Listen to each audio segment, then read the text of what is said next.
Chapter 18. Giraud Acts.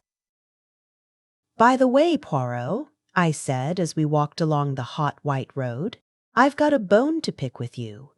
I dare say you meant well, but really, it was no business of yours to go mouching round to the Hotel du Phare without letting me know." Poirot shot a quick, sidelong glance at me. "And how did you know I had been there?" he inquired. Much to my annoyance, I felt the color rising in my cheeks. "I happened to look in passing," I explained with as much dignity as I could muster. I rather feared Poirot's banter, but to my relief, and somewhat to my surprise, he only shook his head with a rather unusual gravity. "If I have offended your susceptibilities in any way, I demand pardon of you. You will understand better soon. But, believe me, I have striven to concentrate all my energies on the case." "Oh, it's all right," I said, mollified by the apology. "I know it's only that you have my interests at heart. But I can take care of myself all right." Poirot seemed to be about to say something further, but checked himself. Arrived at the villa, Poirot led the way up to the shed where the second body had been discovered. He did not, however, go in, but paused by the bench, which I have mentioned before as being set some few yards away from it. After contemplating it for a moment or two, he paced carefully from it to the hedge, which marked the boundary between the Villa Genevieve and the Villa Marguerite. Then he paced back again, nodding his head as he did so. Returning again to the hedge, he parted the bushes with his hands.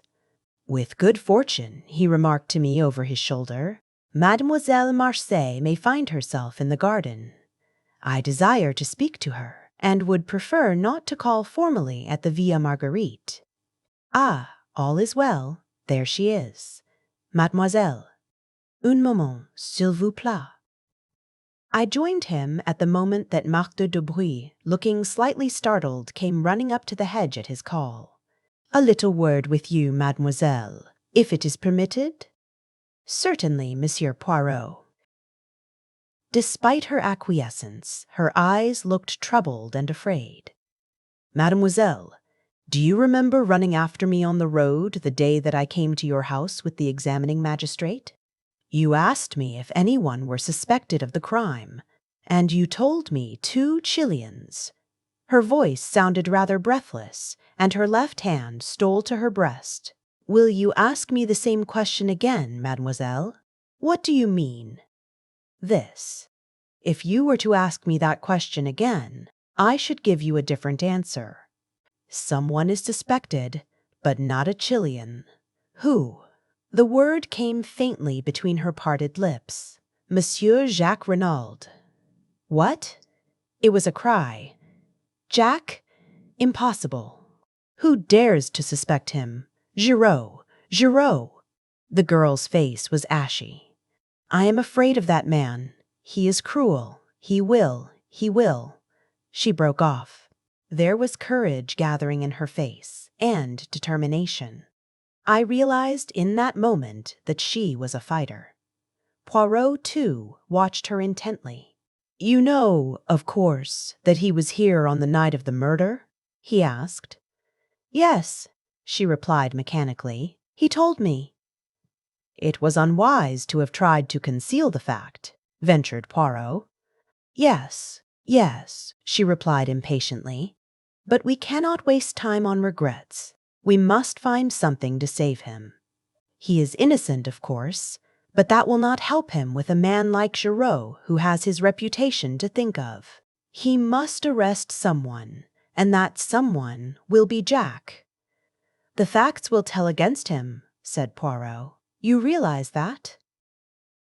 She faced him squarely, and used the words I had heard her say in her mother's drawing-room. "I am not a child, monsieur. I can be brave and look facts in the face. He is innocent, and we must save him." She spoke with a kind of desperate energy, then was silent, frowning as she thought. "Mademoiselle," said Poirot, observing her keenly, Is there not something that you are keeping back that you could tell us?" She nodded perplexedly. "Yes, there is something, but I hardly know whether you will believe it. It seems so absurd. At any rate, tell us, mademoiselle. It is this. Monsieur Giraud sent for me, as an afterthought, to see if I could identify the man in there." She signed with her head towards the shed. "I could not. At least, I could not at the moment. But since I have been thinking, well, it seems so queer, and yet I am almost sure. I will tell you. On the morning of the day Monsieur Renaud was murdered, I was walking in the garden here when I heard a sound of men's voices quarreling. I pushed aside the bushes and looked through. One of the men was Monsieur Renaud, and the other was a tramp, a dreadful-looking creature in filthy rags. He was alternately whining and threatening. I gathered he was asking for money, but at that moment Maman called me from the house, and I had to go. That is all, only. I am almost sure that the tramp and the dead man in the shed are one and the same." Poirot uttered an exclamation. "But why did you not say so at the time, mademoiselle?" "Because, at first, it only struck me that the face was vaguely familiar in some way. The man was differently dressed, and apparently belonged to a superior station in life. But tell me, Monsieur Poirot, is it not possible that this tramp might have attacked and killed Monsieur Renaud and taken his clothes and money?" "It is an idea, mademoiselle," said Poirot slowly. "It leaves a lot unexplained, but it is certainly an idea. I will think of it." A voice called from the house. "Maman," whispered Marthy, "I must go." And she slipped away through the trees. "Come," said Poirot, and taking my arm, turned in the direction of the villa. "What do you really think?" I asked, in some curiosity. "Was that story true? Or did the girl make it up in order to divert suspicion from her lover?" "It is a curious tale," said Poirot, "but I believe it to be the absolute truth. Unwittingly, Mademoiselle Marthe told us the truth on another point, and incidentally gave Jacques Renaud the lie. Did you notice his hesitation when I asked him if he saw Marthe de Breuil on the night of the crime? He paused and then said, 'Yes, I suspected that he was lying.' It was necessary for me to see Mademoiselle Marthe before he could put her on her guard. 3 little words gave me the information I wanted. When I asked her if she knew that Jacques Renaud was here that night, she answered, 'He told me.' Now, Hastings, what was Jacques Renaud doing here on that eventful evening? And if he did not see Mademoiselle Marthe, whom did he see?"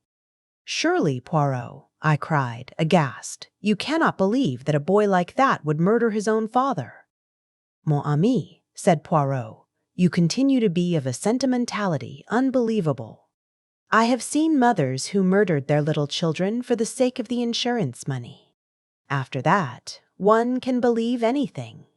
And the motive? Money, of course.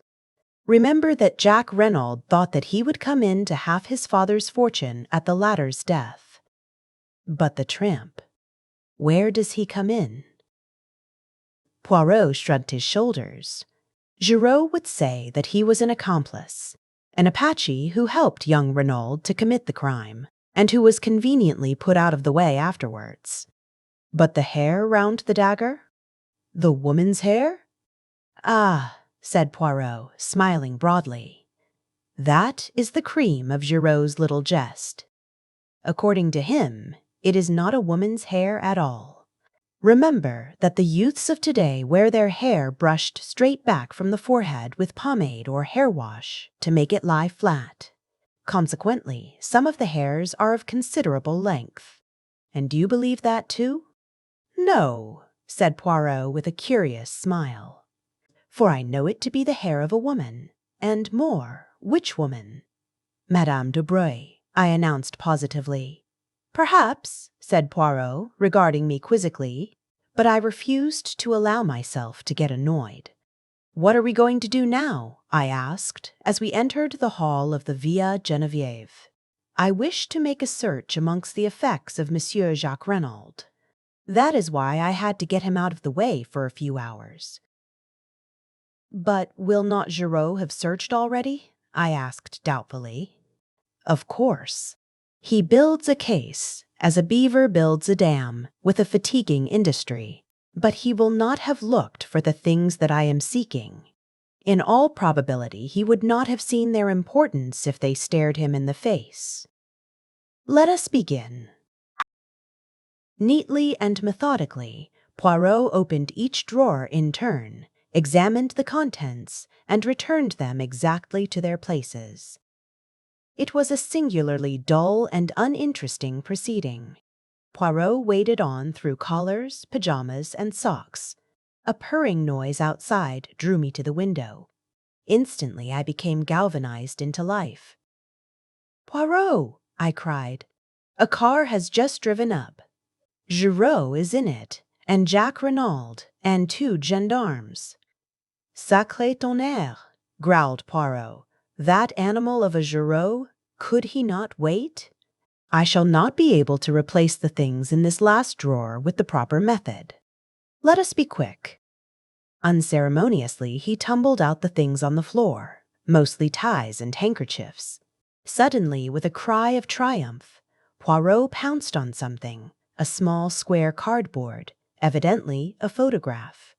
Thrusting it into his pocket, he returned the things pell-mell to the drawer, and seizing me by the arm, dragged me out of the room and down the stairs. In the hall stood Giraud, contemplating his prisoner. "Good afternoon, Monsieur Giraud," said Poirot. "What have we here?" Giraud nodded his head towards Jack. He was trying to make a getaway, but I was too sharp for him. "He is under arrest for the murder of his father, Monsieur Paul Renaud." Poirot wheeled to confront the boy who leaned limply against the door, his face ashy pale. "What do you say to that, jeune homme?" Jacques Renaud stared at him stonily. "Nothing," he said.